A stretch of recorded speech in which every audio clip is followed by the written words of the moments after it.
कहानी एक ऐसे व्यक्ति की है जिसने यह साबित कर दिया कि ऊंचाइयों तक पहुंचने के लिए सिर्फ एक बड़ी सोच, उद्देश्य पूर्ति के लिए पक्का इरादा और कभी न हार मानने वाले जज्बे की आवश्यकता होती है। मुसीबतें हमारी जीवन की एक सच्चाई है। कोई इस बात को समझ लेता है तो कोई पूरी जिंदगी इसका रोना रोता है। जिंदगी के हर मोड़ पर हमारा सामना मुसीबतों से होता है। इसके बिना जिंदगी की कल्पना भी नहीं की जा सकती। आज की हमारी कहानी एक ऐसे शख्स के बारे में है जिसके पास बचपन में दोस्तों के द्वारा दिए गए मुंबई जाकर काम ढूंढने के सुझाव के अलावा कुछ नहीं था। जेब में बिना फूटी कौड़ी के खाली पेट रहना और मुंबई के दादर स्टेशन पर सोने से ज्यादा तकलीफदेह अपनी पिता और भाई के कुछ दिन पहले हुई मौत के सदमे से बाहर आना था। ऐसी परिस्थितियों के बाद भी आज सुदीप दत्ता ने जो सफलता हासिल की है वो आज के युवाओं के लिए सच में बहुत प्रेरणा स्रोत है, जो परिस्थितियों को दोष देकर हार मानकर बैठ जाते हैं। पश्चिम बंगाल के दुर्गापुर से संबंध रखने वाले इस बच्चे के पिता आर्मी में थे।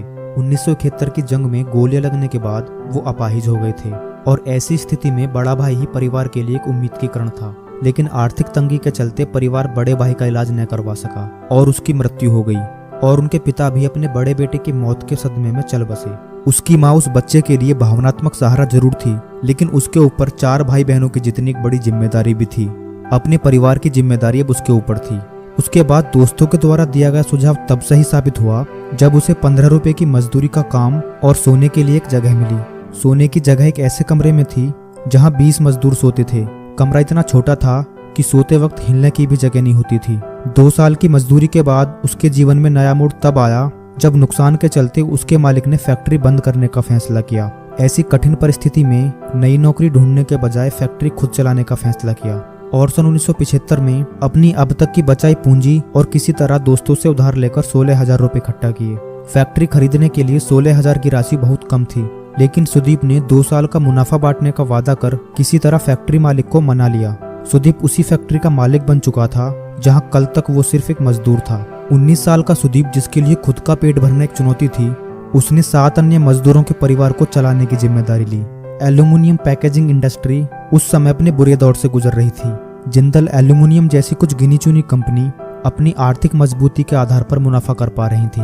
सुदीप यह जान गए थे कि बेहतर उत्पाद और नयापन ही उन्हें दूसरों से बेहतर साबित करेगा, लेकिन अच्छा विकल्प होने के बावजूद जिंदल जैसी कंपनी के सामने टिक पाना आसान नहीं था। सुदीप ने वर्षों तक बड़े ग्राहकों को अपने उत्पादों की गुणवत्ता के बारे में समझाना जारी रखा और साथ ही छोटी कंपनियों के ऑर्डर्स के सहारे अपना बिजनेस चलाते रहे। उनकी मेहनत तब रंग लाई जब उन्हें सन फार्मा, सिप्ला और नेस्ले जैसी बड़ी कंपनियों से ऑर्डर मिलने शुरू हो गए। सुदीप ने सफलता का स्वाद चखा ही था, लेकिन उन्हें आने वाली चुनौतियों का बिल्कुल अंदेशा नहीं था। उद्योग जगत के वैश्विक दिग्गज अनिल अग्रवाल ने इंडिया फॉयल नामक बंद पड़ी कंपनी खरीदकर पैकेजिंग क्षेत्र में कदम रखा। अनिल अग्रवाल और उनका वेदांत ग्रुप विश्व के चुनिंदा बड़ी कंपनियों में से एक रहे हैं और उनके सामने टिक पाना भी नामुमकिन सा लक्ष्य था। लेकिन वेदांत जैसी कंपनी से अप्रभावित रहकर सुदीप ने अपने उत्पादों को बेहतर बनाना जारी रखा और आखिरकार वेदांत समूह को सुदीप की दृढ़ता के सामने घुटने टेकने पड़े और इंडिया फॉयल कंपनी को सुदीप को ही बेचना पड़ा।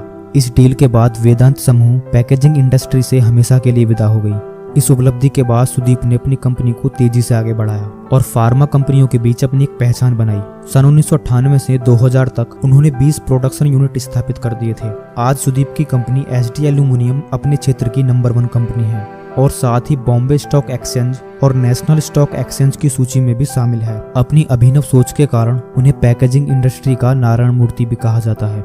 आज सुदीप की कंपनी एसडी एल्यूमिनियम का मार्केट कैंप 1600 करोड़ रुपए से भी ज्यादा का है। जीवन में बहुत कुछ हासिल करने के बाद भी सुदीप अपनी पृष्ठभूमि से जुड़े हैं। उनकी फैक्ट्री के सारे मजदूर आज भी उन्हें दादा कहकर बुलाते हैं। उन्होंने गरीबों और जरूरतमंदों की सहायता के लिए सुदीप दत्ता फाउंडेशन की स्थापना की, जो ग्रामीण क्षेत्र के बेरोजगार युवाओं के लिए समय समय पर नए नए अवसर प्रदान करता है।